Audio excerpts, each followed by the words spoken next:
नमस्कार दोस्तों, मैं आदेश तिवारी फिर से एक बार स्वागत करता हूं आप सभी का अपने YouTube चैनल मां शारदे एकेडमी पर। तो कैसे हैं आप सभी दोस्तों? हम जहां पर इस समय यहाँ पे तो बहुत गर्मी इस समय हो रही है और मुझे पूरी उम्मीद है कि जहां पर आप होंगे वहां भी इसमें बहुत गर्मी है, होनी भी चाहिए। खैर मेरे हिसाब से जो बटे सब में बटे बराबर बटे, है ना। और मैं क्लास को मैंने पिछली बार जहां पे छोड़ा था वहीं से क्लास को आज कंटिन्यू करेंगे। सारे लोग मुझसे जुड़ जाइए, जो लोग लगातार हमारे चैनल से जुड़े हैं या जो पहली बार वीडियो देख रहे हैं। सबसे आज की क्लास स्टार्ट करने से पहले रिक्वेस्ट करना चाहता हूं कि सभी लोग, जो लोग कम से कम देखते हैं, भले व्यूज कम हो या ज्यादा हो मायने नहीं रखता, लेकिन जितने लोग कम से कम देखते हैं वो सारे लोग सपोर्ट किया करें। चैनल को लाइक कर दिया करें, वीडियो को, चैनल को सब्सक्राइब कर लें, 2-4 दोस्तों से करवा दें। दुनिया की चीजें आप सब लोग शेयर किया करते हैं इधर से उधर, अगर एक आधा वीडियो हमारा भी शेयर कर देंगे तो कोई वो बात नहीं है, क्योंकि अच्छी बात जितनी दूर तक पहुंच जाए वो अच्छा होता है, ये मेरा अपना मानना है। तो मुझे पूरी उम्मीद है कि सारे लोग सपोर्ट करेंगे और जहां से पिछली बार हमने क्लास को छोड़ा था वहीं से कंटिन्यू करेंगे। पिछली बार हम पढ़ रहे थे वृत्त सर्किल के बारे में, आपको बता रहे थे। सर्किल से जुड़े हमने फॉर्मूलों पर डिस्कशन किया था, कुछ बेसिक और चीजें सर्किल से जुड़ी हुई हमने सीखी थी। जाते जाते मैंने आपसे कहा था कि हम आने वाली वीडियो में लेकर के आएंगे सर्किल से जुड़े हुए कुछ सवाल। मैंने पूरा सब फिनोमेना पूरा तैयार कर लिया था, मैं सवाल की सीरीज ही लेकर आज आने वाला था। लेकिन मैंने वहां पे एक चीज को महसूस किया कि पहले हमें, जब हम सर्किल के सवालों को लेकर के आ रहे थे, अभी सेटअप में देख रहा था, तो मुझे महसूस हुआ कि सर्किल को सवालों के लाने से पहले, चूंकि क्या होता है, अगर हमने सिर्फ जो भी आपको भी बताया है सर्किल से जुड़ी चीजें, वो सिर्फ और सिर्फ बेसिक चीजें मैंने आपको बताई हैं। वो चाहे वृत्त का क्षेत्रफल हो, चाहे वृत्त की परिधि हो, चाहे त्रिज्यखंड का क्षेत्रफल हो, चाहे आपका संकेंद्री वृत्त की परिकल्पना हो, मैंने ऐसी कुछ बेसिक बातें आपको बताई थी। लेकिन जब एग्जाम में जब आपसे क्वेश्चन आते हैं तो सिर्फ और सिर्फ वृत्त पर ही नहीं आते। कई बार क्या होता है, वृत्त को त्रिभुज के साथ जोड़कर, वृत्त को आयत वर्ग के साथ जोड़कर ढेरों टाइप के क्वेश्चन बनते हैं। तो मेरा ये मानना है कि पहले हम क्या करेंगे, पहले हमने वृत्त पढ़ लिया बेसिक, इसी तरीके से पहले हम त्रिभुज के बारे में सारी बेसिक जानकारियां, उसके बाद में क्वाड्रिलेटरल अर्थात चतुर्भुज के बारे में सभी जब बेसिक जानकारियां प्राप्त कर लेंगे, उसके बाद में हमें क्वेश्चंस की सीरीज लेकर के आएंगे जहां पर हम सारे various type of question complete करेंगे। तो जुड़ जाइए सारे लोग हमारे साथ। तो आज का जो टॉपिक आपका होने वाला है वो टॉपिक है आपका बहुत ही रोचक टॉपिक, और जिसको आप बहुत दिन से पढ़ते चले आ रहे हैं, कक्षा 6, 7, 8 से आप पढ़ रहे होंगे। आज फिर से आइए उसको क्या करते हैं, जिनको पता है वो लोग रिवीजन करेंगे और जिनको नहीं पता है वो गंभीरता पूर्वक मेरे साथ शुरुआत से जुड़ जाएंगे और एक एक चीज को नोट करते हुए चलेंगे। तो दोस्तों जुड़ जाइए, और फिर से आपसे कह रहा हूं कि कृपया लाइक, शेयर और सब्सक्राइब चैनल को जरूर कर दिया करें। और एक दो जो हमारे रेगुलर स्टूडेंट हो, कम से कम अपने इस वीडियो को, लिंक को स्टेटस पर लगा सकते हैं। और ऐसा नहीं है, आप में 2-4 ग्रुप जरूर होंगे, एक आप ग्रुप में सेंड कर दिया करिए यार, है ना। चलिए स्टार्ट करते हैं। त्रिभुज तो बहुत ही प्यारा सा टॉपिक है। त्रिभुज में बहुत अच्छे से, भले वीडियो छोटी हो, शॉर्ट हो, लेकिन बहुत रोचक जानकारी आपको दूंगा अच्छे तरीके से। त्रिभुज जिसे बोलते हैं इंग्लिश में ट्रायंगल, क्या बोलते हैं, ट्रायंगल। तो त्रिभुज, तो सबसे पहले हम परिभाषा जानेंगे, त्रिभुज की आकृति के बारे में पढ़ेंगे। जैसा मैंने पहले से आपसे बता दिया था, ज्यामिति हम लोग पढ़ रहे हैं, रेखा गणित पढ़ रहे हैं, और इसके अंतर्गत हम लोग क्या पढ़ेंगे, आकृतियों के बारे में जानेंगे। किसके बारे में पढ़ेंगे, आकृतियों के बारे में। आकृतियों में मैं सबसे पहले क्या पढ़ रहा हूँ, 2D फिगर पढ़ रहा हूँ, जिसमें हमने सबसे पहले क्या पढ़ लिया है, वृत्त पढ़ लिया है। क्या पढ़ लिया है, वृत्त पढ़ लिया है। आज हम किसकी जानकारी लेंगे, बेसिक त्रिभुज की जानकारी लेंगे। जैसा देखो इसका नाम में लिखा है, मैं थोड़ा सा इसको बीच से कट करूं, त्रिभुज, 3 भुजाओं वाला। तो ऐसी आकृति जो 3 भुजाओं से घिरी हो तो क्या कहलाती है, त्रिभुज कहलाती है। मैंने क्या बोला कि 3 भुजाओं से घिरी होनी चाहिए। अगर मैं ऐसे खींच दूं, मैं बोलूं ये 1, ये 2 और ये 3, तो सर एक भुजा ये है, एक ये रेखा ये है, तो क्या ये त्रिभुज हो सकता है, जी नहीं, कभी नहीं। तो मैंने क्या परिभाषा बोला कि 3 भुजाएं होनी चाहिए, लेकिन 3 भुजाओं से घिरी आकृति होनी चाहिए। घिरी होने का मतलब क्या है दोस्तों, बंद होना। क्या होता है, बंद होना, मतलब खुली नहीं होनी चाहिए, खुला वक्र नहीं होना चाहिए, ठीक है। तो हम आपको दिखाते हैं कैसे। देखो अब हम क्या लेंगे, सिंपल सा एक फिगर आपके सामने बनाते हैं त्रिभुज का, कुछ इस तरीके से, कुछ इस तरीके से, है ना। कभी ना कभी देखो, हालांकि है तो नहीं, लेकिन अब समोसे का एक साइड अगर एक तरफ का अगर उसका प्रश्न ले तो कहीं ना कहीं थोड़ा सा त्रिभुज के तरीके से होता है। थोड़ा सा मतलब क्या करें, इसको जोड़ के देखें, है ना। जब आप किसी की चीज के इमेजिन करते हैं, कल्पना करते हैं, जब आप किसी भी चित्र को देखो क्या करते हैं, किसी चीजों से आप मैं बोलूं वृत्त, तो कई बार वृत्त को रोटी से जोड़ने लगते हैं, सिक्के से जोड़ने लगते हैं। जब इस तरीके से आप कनेक्ट करके पढ़ते हैं तो ज्यामिति आपके लिए आसान हो जाती है ना। तो त्रिभुज मैंने क्या बोला कि 3 भुजाओं से घिरी आकृति को क्या कहते हैं, त्रिभुज कहते हैं। और ये बंद होनी चाहिए, तो बंद भी है, आप देख रहे हैं। तो ये क्या हो गया आपका एक त्रिभुज। इसमें से 3 भुजाएं कहां हैं, ये हो गई आपकी पहली भुजा, ये हो गई आपकी दूसरी भुजा, और ये हो गई आपकी तीसरी भुजा। अच्छा, मैंने आपको पहले बिंदु की परिकल्पना पढ़ा रखी है, बिंदु के बारे में मैंने आपको पहले से बता रखा है। तो जहां जहां पे ये बिंदु हैं, बिंदुओं के नाम मैंने कहा था किससे रिप्रेजेंट करेंगे, अंग्रेजी के लेटर से। तो इसको मैं नाम दे देता हूं ए, इस पॉइंट को नाम दे देता हूं बी, इस पॉइंट को नाम दे देता हूं सी, इस पॉइंट को नाम दे देता हूं सी। तो हमारी भुजाएं कौन कौन बनी, ए से बी के बीच की दूरी भुजा ए बी, बी से सी के बीच की भुजा बी सी, और ए से सी के बीच की भुजा क्या हो गई, ए सी। तो इसमें भुजाएं हमको कितनी देखने को मिलती हैं, 3। कौन कौन यहां मिली है, ए बी मिली है, बी सी मिली है, और कौन मिला है, ए सी मिली है। तो मैंने यही तो भी आपको बताया था कि एक त्रिभुज क्या है, त्रिभुज ऐसी आकृति है जो 3 भुजाओं से घिरी होती है। तो आपको तीनों भुजाएं मिल चुकी हैं, ए बी है, बी सी है और ए सी है। तो त्रिभुज में कितनी भुजाएं होती हैं, 3 भुजाएं होती हैं। अगर आपने हमारी पिछली क्लास देखी होगी तो क्लास में मैंने एक बार आपको कोण पढ़ाया था, और कोण को पढ़ाते हुए मैंने आपसे एक बात कही थी कि जहां पर 2 रेखाएं मिलती हैं, उन 2 रेखाओं के बीच जो झुकाव होता है, जो घुमाव होता है, उस झुकाव को बोलते हैं कोण, उस झुकाव को बोलते हैं कोण। अगर आप बिंदु ए पर देखें तो यहाँ पर भुजा ए बी और भुजा ए सी क्या हो रही है, मिल रही है, अतः इनके बीच का जो झुकाव होगा, इस झुकाव को क्या बोलेंगे, कोण। तो एक कोण यहाँ पर होगा, इसी प्रकार से एक कोण यहाँ होगा और एक कोण यहाँ होगा। तो त्रिभुज के अंदर कितने कोण होते हैं, अंदर मतलब अंदर वाले कोण ए बी और सी, कितने कोण हुए, 3। तो त्रिभुज ऐसी आकृति जिसमें 3 अंतः कोण होते हैं और 3 क्या होती हैं, भुजाएं होती हैं। तो ये तो हो गया पहले त्रिभुज, क्या हो गया हमारा त्रिभुज। ये बात आप सब लोग समझ गए। अभी ये अंतःकोण जो मैंने शब्द यूज किया है, टर्म यूज किया है, अभी अंतःकोण त्रिभुज के क्या है और त्रिभुज के बाह्य कोण क्या है, ये भी आगे हम सेशन में चर्चा करेंगे। तो अभी मैंने आपको क्या बता दिया, अभी मैंने आपको सिर्फ त्रिभुज बताया है। तो त्रिभुज आप समझ गए होंगे, 3 भुजाएं होती हैं, और 3 भुजाओं के अलावा उसके अलावा मैंने क्या बता दिया कि 3 कोण होते हैं, 3 कोण होते हैं। तो आप भुजाएं, तो ये चीज हमारी क्लियर होगी कि त्रिभुज में सब भुजा होता है और त्रिभुज में क्या होता है, कोण होता है। तो इसके बाद जो चीज हम सीखने वाले हैं, तो त्रिभुज हम समझ चुके हैं कि त्रिभुज क्या होता है। अब हम पढ़ेंगे त्रिभुजों के प्रकार। क्या पढ़ेंगे, त्रिभुजों के प्रकार। तो आप लोग यहाँ पे देखते रहिए, त्रिभुजों या त्रिभुज के प्रकार, त्रिभुज के प्रकार। गर्मी भाई बहुत ज्यादा है, कोई बात नहीं, लेकिन जो जज्बा कायम रखें आप सारे लोग और जुड़े रहे हमारे साथ। त्रिभुज के प्रकार, त्रिभुज के प्रकार। तो सबको पहले पता होना चाहिए, अभी मैंने क्या बताया, फिर से रिपीट कर देता हूं कि त्रिभुज में क्या होती हैं, सब भुजाएं होती हैं, और त्रिभुज में क्या होता है, कोण होता है। तो इसी प्रकार से इन्हीं भुजाओं को आधार मानते हुए और इसी कोण को आधार मानते हुए, त्रिभुज के कोणों को आधार मानते हुए और त्रिभुज की भुजाओं को आधार मानते हुए इस त्रिभुज को 2 भागों में बांटा गया है। पहले किस भाग में, मतलब जो त्रिभुज के प्रकार हैं ये 2 प्रकार से हो सकते हैं। नंबर 1, भुजाओं के आधार पर। किसके आधार पर, भुजाओं के आधार पर, भुजाओं के आधार पर, और उसके बाद दोबारा कोणों के आधार पर। क्योंकि त्रिभुज में मैंने भी आपको पीछे सिखाया कि 2 ही चीज है, भुजाएं और कोण है, कोणों के आधार पर। अब सवाल सर ये उठता है, ये अगर भुजाओं और कोणों के आधार पर सर त्रिभुज के प्रकार होते हैं तो कितने कितने होते हैं। बहुत सिंपल है कि भुजाओं के आधार पर भी मैं देखो बहुत अच्छे तरीके से मैं क्लासिफिकेशन कर रहा हूं बाकायदा चित्र समेत, क्योंकि बहुत बच्चों का ये वो रहता है कि सर आपकी राइटिंग तो मेरी वैसे भी नहीं अच्छी है, लेकिन फिलहाल आप भावनाओं के संग जुड़े रहिए। और गणित में कुछ ऐसा होता भी कई बार है, अधिकांश जो गणित या साइंस पढ़ाते हैं उनकी रेटिंग थोड़ा सा गड़बड़ा जाती है, लेकिन फिलहाल मुझे उम्मीद है कि आप थोड़ा सा समझ पा रहे होंगे मैंने क्या लिखा है। तो भुजाओं के आधार पर भी त्रिभुज 3 प्रकार का है और कोणों के आधार पर भी त्रिभुज 3 प्रकार का है। तो कौन कौन सा टाइप है, मैं पहले बात यहाँ लिख देता हूं। तो भुजाओं के आधार पर कौन है, सबसे पहला होता है समबाहु त्रिभुज। समबाहु त्रिभुज, समबाहु त्रिभुज, मैं बार बार त्रिभुज नहीं लिखूंगा, ठीक है। समबाहु त्रिभुज, उसके बाद होता है सम द्विबाहु त्रिभुज, सम द्विबाहु त्रिभुज, उसके बाद होता है विषम बाहु त्रिभुज, विषम बाहु त्रिभुज, ठीक है। तो ये हमारे हो गए भुजाओं के आधार पर। कौन कौन सा हो गया, समबाहु त्रिभुज हो गया, सम द्विबाहु त्रिभुज हो गया और विषम बाहु त्रिभुज हो गया। इसी प्रकार से कोणों के आधार पर सब 3 कौन त्रिभुज है। सबसे पहला है न्यून कोण त्रिभुज, न्यून कोण त्रिभुज, ठीक है। मैं बार बार फिर बोले त्रिभुज नहीं लिखूंगा, न्यून कोण त्रिभुज। दूसरा होता है समकोण त्रिभुज, समकोण त्रिभुज, ठीक है। उसके बाद तीसरा क्या होता है, अधिक कोण त्रिभुज, अधिक कोण त्रिभुज, है ना, अधिक कोण त्रिभुज।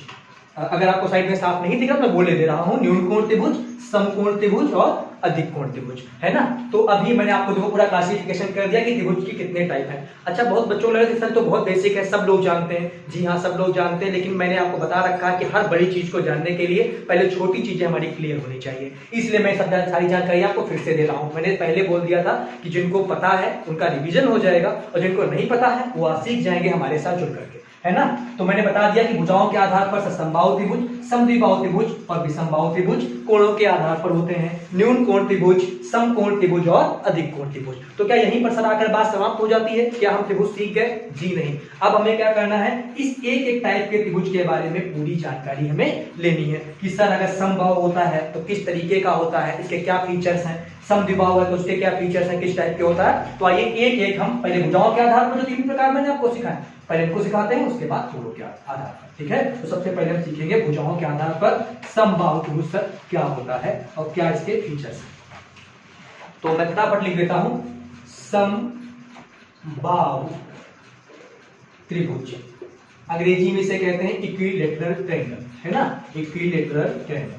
तो यहां पे मैंने लिख दिया है कि समबाहु त्रिभुज, समबाहु त्रिभुज। अगर थोड़ा सा इसका हम संधि विच्छेद करें, सम और बाहु अलग अलग कर दें, है ना, सम अलग कर दिया वर्ड, बाहु अलग कर दिया। बाहु माने होता है भुजा, सम माने होता है समान। तो ऐसा त्रिभुज जिसकी सभी भुजाएं क्या हो, समान हो। तो पहली बात निकल करके क्या आई, ऐसा त्रिभुज जिसकी सभी भुजाएं क्या होंगी, समान होंगी। अब कितनी भुजाएं होती हैं, तीन ही तो भुजा होती हैं। मतलब कहने का मतलब है, अभी मैंने लिखा था त्रिभुज बनाया था, तो ए बी बराबर बी सी बराबर क्या हो जाएगा, सी ए या ए सी लिख सकते हैं।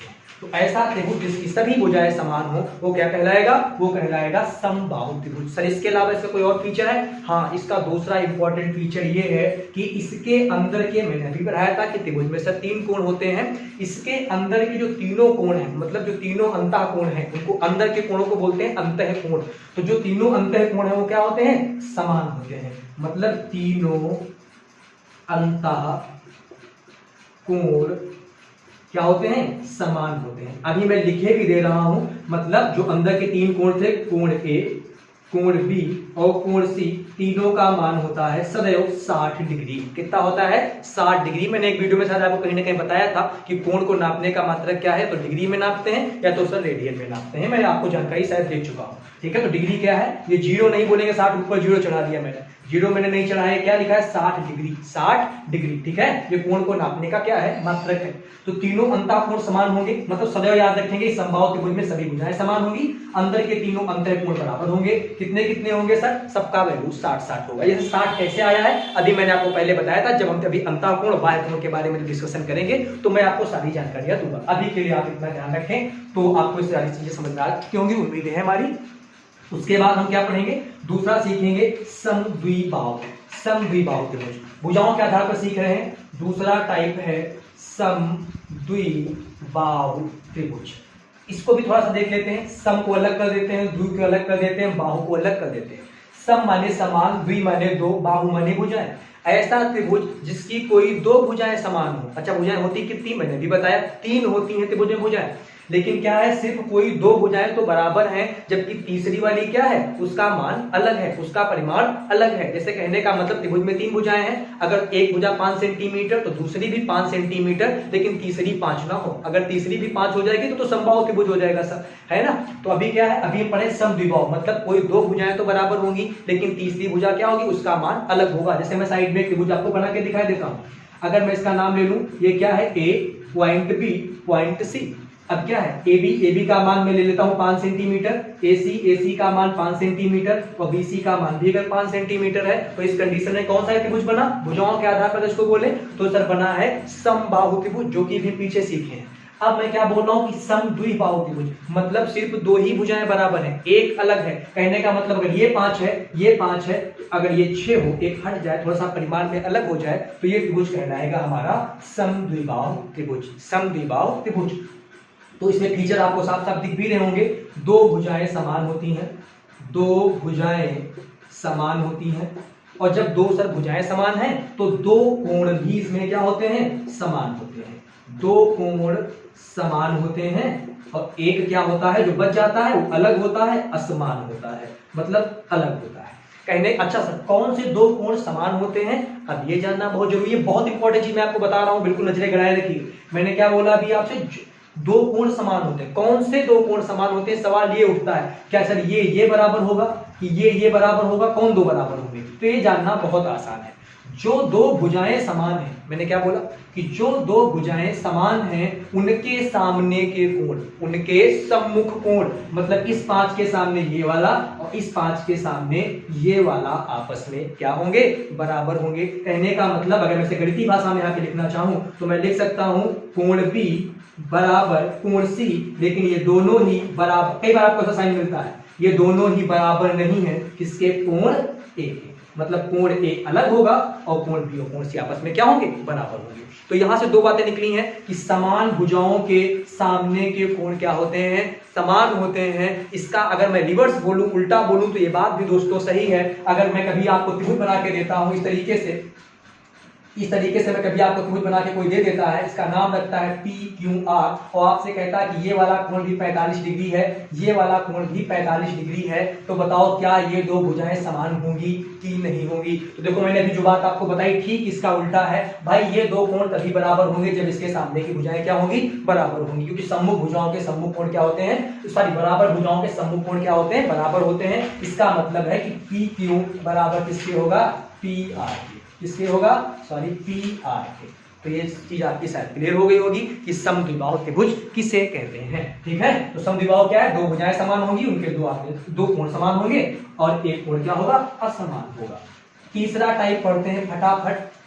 तीसरा टाइप है हमारा, भुजाओं के आधार पर पढ़ रहे हैं, तीसरा टाइप है विषम बाहु त्रिभुज, विषम बाहु त्रिभुज। अच्छा पहले से देखो आ गया विषम, मतलब कोई भी समान नहीं है, ठीक है, बाहु माने भुजा, मतलब ऐसा त्रिभुज अगर उसको हम भुजाओं के आधार पर चेक कर रहे हैं तो उसमें किसी भी भुजा का मान क्या है, एक जैसा नहीं है, अलग अलग है। मैं आपको एक त्रिभुज के माध्यम से समझाना चाहता हूं। मैंने साइड में एक त्रिभुज बनाया, point P, point Q, point R, इसका मान है 6 सेंटीमीटर, इसका मान है 5 सेंटीमीटर और इसका मान है आपका, हम ले लेते हैं 7 सेंटीमीटर। कितना है, 7 सेंटीमीटर है। तो अब मैं आपसे पूछना चाहूं कि बताओ क्या है, समबाहु है, जी नहीं, समबाहु के तीनों भुजाएं बराबर होनी चाहिए थी। क्या समद्विबाहु है, जी नहीं, उसके लिए सब दो भुजाएं बराबर, दो भी बराबर नहीं है। इसका मतलब तीनों भुजाओं का मान अलग अलग होता है, उस त्रिभुज को बोलते हैं विषम बाहु त्रिभुज। और इस कंडीशन में जब तीनों भुजाएं समान है तो अंदर के तीनों कोण भी क्या होते हैं, अलग अलग होते हैं। तो उम्मीद करता हूं कि भुजाओं के आधार पर जो भी मैंने आपको अभी बताया है ये चीज आपकी क्लियर हो रही होगी। अगर नहीं क्लियर हो रही तो आप बहुत कोई बड़ा काम नहीं है, आप एक बार थोड़ा सा वीडियो को जब अभी हम लोग पोस्ट किए हैं उसको क्या कर थोड़ा सा बैक चले जाइए और फिर से चीजों को देख सकते हैं। अब हम पढ़ेंगे कोणों के आधार पर। कोणों के आधार पर मैंने सबसे पहला, अच्छा मैं कोण एक दिन मैंने आपको बताया था कि कोण क्या होता है, तो कोण मैं बता चुका हूं कि दो रेखाओं के बीच के झुकाव को क्या बोलते हैं, कोण। कोण को थीटा से प्रदर्शित करते हैं। कोण के जो मात्रक है, नापने का जो खास हम यूज करेंगे वो क्या यूज करते हैं, डिग्री। क्या यूज करते हैं, डिग्री। कोण को किसमें नापते हैं, डिग्री में नापते हैं। तो पहले थोड़ा सा मैं कोणों के आपको एक बार फिर से दो साइड में मैंने कहा था कि आने वाले समय में क्लास होगी तो मैं आपको कोण के बारे में बता दूंगा। तो मैं जल्दी जल्दी कोण के सारे प्रकार आपको लिखे देता हूं, आप इसको नोट कर लीजिएगा, आपके बहुत इंपॉर्टेंट है। 1 2 3 उसके बाद कुछ इस तरीके से। सबसे पहला कोण होता है न्यून कोण। क्या होता है, न्यून कोण। दूसरा होता है समकोण। क्या होता है, समकोण। तीसरा होता है अधिक कोण, अधिक कोण। चौथा होता है ऋजु कोण। क्या होता है, ऋजु कोण। पांचवा होता है वृहत कोण, वृहत कोण। और अंतिम होता है संपूर्ण कोण। कितना होता है, संपूर्ण कोण। आज मैंने क्या कहा, दो रेखाओं के बीच झुकाव को क्या बोलेंगे, कोण बोलेंगे। तो अगर दो रेखाओं के बीच का झुकाव जो थीटा है वो क्या है, 0 से बड़ा है, 0 डिग्री से बड़ा है थीटा, लेकिन 90 डिग्री से क्या है, छोटा है, कम है। मतलब 0 से मान बड़ा होना चाहिए और 90 से कम होना चाहिए। तो उस कोण को हम बोलेंगे न्यून कोण। क्या बोलेंगे, न्यून कोण। मतलब जैसे मैं आपसे बोलूं 88 डिग्री हो, 56 डिग्री हो, 10 डिग्री हो, 0 से बड़ा हो लेकिन 90 से क्या हो, छोटा हो, तो कोण कहलाएगा न्यून कोण। समकोण क्या कहलाएगा, जब थीटा, जहां पर थीटा एग्जैक्ट कितना होना चाहिए, 90 होना चाहिए। कितना होना चाहिए, 90 होना चाहिए, तो वो कोण कहलाता है समकोण। क्या कहलाता है, समकोण। उसके बाद बात आती है कि सर अधिक कोण क्या होता है। अधिक कोण की शर्त क्या है? अधिक कोण की शर्त ये है कि जो थीटा है वो 90 डिग्री से बड़ा होना चाहिए, 90 डिग्री से बड़ा होना चाहिए, लेकिन 180 डिग्री से क्या होना चाहिए? छोटा होना चाहिए। जैसे 155 डिग्री आ सकता है, 179 डिग्री आ सकता है ना, 91 डिग्री आ सकता है, 90.5 डिग्री आ सकता है, लेकिन 90 से बड़ा और 180 से छोटा अगर कोई कोण है तो वो कोण कैसा होगा? अधिक कोण कहलाएगा। उसके बाद विषुव कोण क्या होगा? अगर थीटा एग्जैक्ट जहां पे कितना हो जाए? 180 डिग्री। कितना हो जाए? 180 डिग्री जहां पर हो जाए उसे कहते हैं ऋजु कोण। और मैंने आपको बताया था कि एक सीधी रेखा पर सदैव 180 डिग्री का कोण बनता है। एक सीधी रेखा पर सदैव 180 डिग्री का कोण बनता है। ठीक है, ये बात आप याद रखेंगे। उसके बाद वृहद कोण। वृहद कोण की शर्त क्या है कि जो थीटा है वह 180 डिग्री से तो बड़ा हो, 180 डिग्री से क्या हो? बड़ा हो, लेकिन क्या हो हमारा? 180 डिग्री से तो बड़ा होना चाहिए। उसके बाद 360 से क्या होना चाहिए? छोटा होना चाहिए। क्या होना चाहिए? 360 से जो कम होगा वो सब वृहद कोण में चला जाएगा। किसमें चला जाएगा? वृहद कोण में। और संपूर्ण कोण क्या होता है? अगर थीटा आपका एग्जैक्ट 360 डिग्री हो जाए तो ये हो जाएगा आपका संपूर्ण कोण। क्या हो जाएगा? संपूर्ण कोण। तो इतनी बातों को आप अच्छे से नोट करके इनको याद कर लेंगे। अगर याद कर लेंगे तो कोणों के आधार पर त्रिभुज का जो वर्गीकरण है ये आपके लिए बिल्कुल आसान होने वाला है। मैंने 3 टाइप आपको बताया, मैं सबको पहले साइड में लिखते चलता हूं। पहला मैंने बताया था कि कोणों के आधार पर पहला होता है न्यून कोण त्रिभुज, न्यून कोण त्रिभुज। दूसरा होता है सम कोण त्रिभुज। और अंतिम क्या होता है दोस्तों? अंतिम होता है, मैंने क्या बताया था? अधिक कोण त्रिभुज, अधिक कोण त्रिभुज। ठीक है, तो न्यून कोण त्रिभुज क्या है? मैं कोणों की बात कर रहा हूं तो मैं त्रिभुज के भीतर जाऊंगा, मुझे मुझे देखनी नहीं है। अगर मालूम है सब जगह पे त्रिभुज बना देगा, ठीक है, सबका टाइप भी मैं यहाँ बनाए दे रहा हूं। उसके अलावा तब आपको चीजें और अच्छे से क्लियर हो जाएंगी। P Q R, P Q R, P Q R. ठीक है, न्यून कोण क्या होगा? ऐसा त्रिभुज जिसका प्रत्येक अंतःकोण, जिसका प्रत्येक अंतःकोण क्या हो? एक न्यून कोण हो। और न्यून मैंने क्या बताया था आपको? 0 डिग्री से बड़ा, 90 डिग्री से कम। मतलब अगर ये 60 है, उसके बाद ये 50 है, ये 70 है, तो आप क्या देख रहे हैं कि कोण P भी 0 से 90 के बीच है, कोण Q भी 0 से 90 के बीच है, और कोण R का मान भी 0 से 90 डिग्री के बीच है। मतलब प्रत्येक कोण एक न्यून कोण है, इसलिए यह त्रिभुज जो है, या अगर कोणों के आधार पर इसकी बात की जाए तो यह एक न्यून कोण त्रिभुज होगा। कैसा त्रिभुज होगा? न्यून कोण त्रिभुज होगा। उसके बाद समकोण त्रिभुज क्या होता है? समकोण त्रिभुज ऐसा त्रिभुज होता है जिसका कोई एक कोण, त्रिभुज के भीतर कोण कितने हैं सर? 3 है, लेकिन कोई एक कोण क्या हो? एग्जैक्ट 90 डिग्री हो। कितना हो? एग्जैक्ट 90। और 2 कोण क्या होंगे आपके? न्यून कोण। क्या होंगे? न्यून कोण होंगे।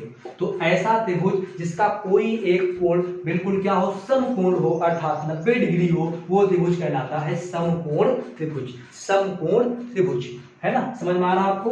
अच्छा, चित्र को ऐसे ही नहीं बनेगा। कई बार बच्चों ने ये चित्र अपने बिल्कुल माइंड में बैठा रखा है। जब से समकोण त्रिभुज की बात करो, घुमा भी सकता है, इस तरीके से बना सकता है ना? किसी भी तरीके से बन सकता है। आने वाले समय में हम आपको विविध रूप दिखाएंगे। उसके बाद अंतिम क्या है? अधिक कोण त्रिभुज। जैसा कि नाम से लिखा अधिक कोण, मैंने भी आपको बताया कि अधिक कोण क्या होता है? 90 डिग्री से बड़ा लेकिन 180 डिग्री से छोटा। तो ऐसा त्रिभुज जिसका कोई एक कोण अधिक कोण हो, अर्थात 0 डिग्री से बड़ा हो और 90 डिग्री से बड़ा हो और 180 डिग्री से कम हो, तो त्रिभुज कहलाएगा अधिक कोण त्रिभुज। यहाँ पे जैसे मैं मान लूं कि 120 है, ये वाला एंगल आपका 30 है, और ये वाला भी एंगल कितना है? 30। तो आप क्या देख रहे हैं? कोई एक कोण क्या है? अधिक कोण है। इस वजह से क्या त्रिभुज है? अधिक कोण त्रिभुज है। कैसा त्रिभुज है? अधिक कोण त्रिभुज है। इसके बाद मैं छोटे छोटे 2 कॉन्सेप्ट आपको और देने वाला हूं त्रिभुज से जुड़े। उसके बाद आज की क्लास में विराम देंगे, और आने वाले समय में भी त्रिभुज थोड़ा सा लंबा खींचेगा, 2-3 क्लासेस की होगी, जिसमें सारे बेसिक हम क्लियर करेंगे, है ना? जो भी बेसिक टर्म है वो सब क्लियर करेंगे। पहला पॉइंट ये चेक करना है कि त्रिभुज के एक परिकल्पना है, आप इसको डेरिवेट कर सकते हैं, लेकिन ये आपके लिए कोई इंपॉर्टेंट नहीं है। तो आपको सिर्फ याद रखना है कि त्रिभुज के तीनों अंतःकोणों का मान, त्रिभुज के तीनों अंतःकोणों का मान सदैव 180 डिग्री होता है। जैसे मैं इस त्रिभुज को बनाऊं, इस त्रिभुज को मैंने आपको बना के दिखाया, कोई सा भी त्रिभुज हो, किसी भी टाइप का त्रिभुज हो, बस त्रिभुज होना चाहिए, है ना। तो उसके अंतःकोण, अंतः मतलब ये अंदर की ओर पड़ने वाले कोण, अंतः मतलब क्या होता है, ये अंदर की ओर पड़ने वाले कोण जो अंदर है, ये और ये।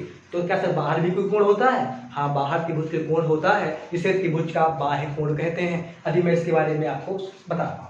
तो त्रिभुज के पहले अंतःकोण आप देख लीजिए। अंतःकोण कौन? ए, बी और सी, ए, बी और सी। त्रिभुज के तीनों अंतःकोणों का योग, मतलब कोण ए प्लस कोण बी प्लस कोण सी बराबर सदैव 180 डिग्री होता है। सदैव 180 डिग्री ही होगा, त्रिभुज किसी भी प्रकार का हो, चाहे किसी भी टाइप का हो। जैसे मैं बोलूं कि ये 60 है, ये 50 डिग्री है, तो ये कितना होगा? अब आप आराम से बता सकते हैं कि सर पूरा होता है, तीनों मिला के होते हैं 180 डिग्री। 60 ये ले गया, 50 ये ले गया, मतलब 60 50 हो गया 110, 110 जा चुका है, तो 180 में से उसको घटा करके हम बचा वाला मान निकाल सकते हैं। 180 से हम कितना घटाएंगे? 110, तो कितना बचा दोस्तों? 70 बचा। इसका मतलब बचा कोण का मान कितना है? 70 डिग्री है। कितना है? 70 डिग्री होगा। ठीक है, तो इस पर हम सवाल लेंगे, लेकिन कॉन्सेप्ट अभी मैं सिर्फ आपको सिखा रहा हूँ, कॉन्सेप्ट आप ध्यान में रखें। मैंने क्या बोला कि त्रिभुज के अंदर के हमेशा कोई भी त्रिभुज हो, उसके अंतःकोणों का मान सदैव 180 डिग्री होता है। ठीक है। दूसरी चीज कि कई बार वो आपको त्रिभुज की भुजाएं देता है कि एक त्रिभुज है, उसमें ए बी बराबर इतना है, बी सी बराबर इतना है, सी ए बराबर इतना है, बताओ इनसे त्रिभुज बन सकता है कि नहीं। मतलब अगर हमें भुजाओं की नाप पता हो तो हमें यह पता करना है कि इनसे त्रिभुज बनाया जा सकता है कि नहीं, है ना। त्रिभुज की पॉसिबिलिटी चेक करनी है, तो पॉसिबिलिटी चेक करने का नियम क्या है? जैसे मैंने आपको दिया कि ए बी बराबर 5 सेंटीमीटर, है ना। उसके बाद मैंने दे दिया आपको बी सी बराबर 6 सेंटीमीटर और ए सी बराबर हो गया है आपका 7 सेंटीमीटर। बताओ क्या अगर भुजाओं की माप इस प्रकार से ली जाए तो इनसे एक त्रिभुज एबीसी का निर्माण होगा कि नहीं होगा? त्रिभुज एबीसी बनेगा कि नहीं बनेगा? दूसरा मैं ले रहा हूं कि ए बी बराबर है 1 सेंटीमीटर, है ना, बी सी बराबर है 3 सेंटीमीटर और उसके बाद सी ए बराबर है 6 सेंटीमीटर। बताओ इनसे त्रिभुज एबीसी का निर्माण किया जा सकता है कि नहीं? तो आखिर इसका कॉन्सेप्ट क्या कहता है, रूल क्या कहता है, किस बेस पर हम पहचान पाएंगे कि इनसे त्रिभुज बनेगा कि नहीं बनेगा? तो मैं आपको बताए दे रहा हूं, हमेशा क्या करना है, जब आपको त्रिभुज की भुजाओं की नाप दे तो आप किन्हीं भी दो भुजाओं को जोड़ें, किन्हीं भी दो भुजाओं को जोड़ें। दो भुजाओं का योग अगर बची वाली भुजा से अधिक आ रहा है तो हमेशा उससे त्रिभुज बन जाएगा। जैसे अगर मैं 5 और 6 को जोड़ूं, 6 5 11, तो जो बच गई 7 उससे अधिक है। सबको देखो चेक करेंगे, सिर्फ एक देख नहीं लौटाएंगे। 7 और 6 को जोड़ा, 7 6 13, तो 13 5 से ज्यादा है। ठीक, उसके बाद 7 और 5 जोड़ा, 7 5 12, 12 6 से अधिक है। कहने का मतलब हम जब कोई भी दो भुजाओं को जोड़ रहे हैं तो उसका जो योग आ रहा है वह बची वाली भुजा से क्या है? अधिक है। इसलिए यहाँ पर त्रिभुज एबीसी का निर्माण हो जाएगा, त्रिभुज एबीसी का निर्माण हो जाएगा। यहाँ पे एक चीज चेक करते हैं, हमने किसको जोड़ा? 1 और 3 को जोड़ा, 3 और 1 कितना आया? 4 आया, जो कि बची वाली भुजा से क्या है? कम है। बची वाली भुजा से क्या है? कम है। तो यहीं से क्लियर हो गया कि सर इन भुजाओं के लंबाई को लेकर के हम त्रिभुज एबीसी को निर्मित नहीं कर सकते हैं। क्यों? क्योंकि जब दो भुजाओं को जोड़ रहे हैं 3 और 1 को, उसका मान बची भुजा से ज्यादा आना चाहिए था, लेकिन 3 और 1 4 ही हो रहा हो, बची भुजा कितनी है? 6 है। अतः इस कंडीशन में कभी भी त्रिभुज एबीसी का आप निर्माण नहीं कर सकते। तो मुझे लगता है कि आज गर्मी बहुत है और आज के लिए सिर्फ इतना ही। आने वाली वीडियोस में, जो आने वाली वीडियोस में अपलोड करूंगा, वहां पे मैं त्रिभुज के बारे में आराम से देखो लेकर के चलेंगे। बेसिक चीजें मैं सिर्फ आपको सिखा रहा हूँ। अभी ये बहुत ही कुछ बेसिक है, लेकिन आने वाले दिनों में त्रिभुज में बहुत सारी परिकल्पनाएं होती हैं, बहुत सारे इसके अंदर ट्रिक्स भी हैं, बहुत सारी चीजें जानने वाली भी हैं। मैं क्रमशः आप तक पहुंचाता रहूंगा, लेकिन इसके बदले सिर्फ मैंने शुरुआत में भी आपसे बोला, अब भी आपसे बोलता हूँ, प्लीज अपने क्या कर सकते हैं, जो हमारे से रेगुलर बच्चे जुड़े हैं, जितने लोग कम से कम 100 लोग देखते हैं, 150 लोग देखते हैं, 60 लोग देखते हैं, अगर 60 लोग देखते हैं तो वो भी बहुत है मेरे लिए। लेकिन क्या है, जितने लोग देखते हैं वो तो कम से कम लाइक कर सकते हैं, कमेंट कर सकते हैं, हमारा सपोर्ट कर सकते हैं। और जो हमारे रेगुलर बच्चे हैं, जो लगातार पूरी क्लासेस ले रहे हैं, उन बच्चों से अपील है, उनसे अपील करना चाहूंगा इस चैनल के माध्यम से कि वो सब लोग वीडियो को 2-4 ग्रुप में, अपने सबके पास व्हाट्सएप ग्रुप होंगे, ग्रुप में डाल दिया करें, फेसबुक की स्टोरी पर 1-2 बार शेयर कर दें, व्हाट्सएप पे स्टेटस पर लगा दें और अपने दोस्तों से चैनल को सब्सक्राइब करवा दें। अगर आपने अब तक नहीं किया तो आप कर दें। यही सब सपोर्ट आपका ऑनलाइन प्लान हम तक पहुंचेगा तो निश्चित तौर पर आने वाले समय में हम आपके लिए बहुत कुछ अच्छा करेंगे। तब तक के लिए धन्यवाद, मिलते हैं अगली क्लास में। जय हिंद, जय भारत।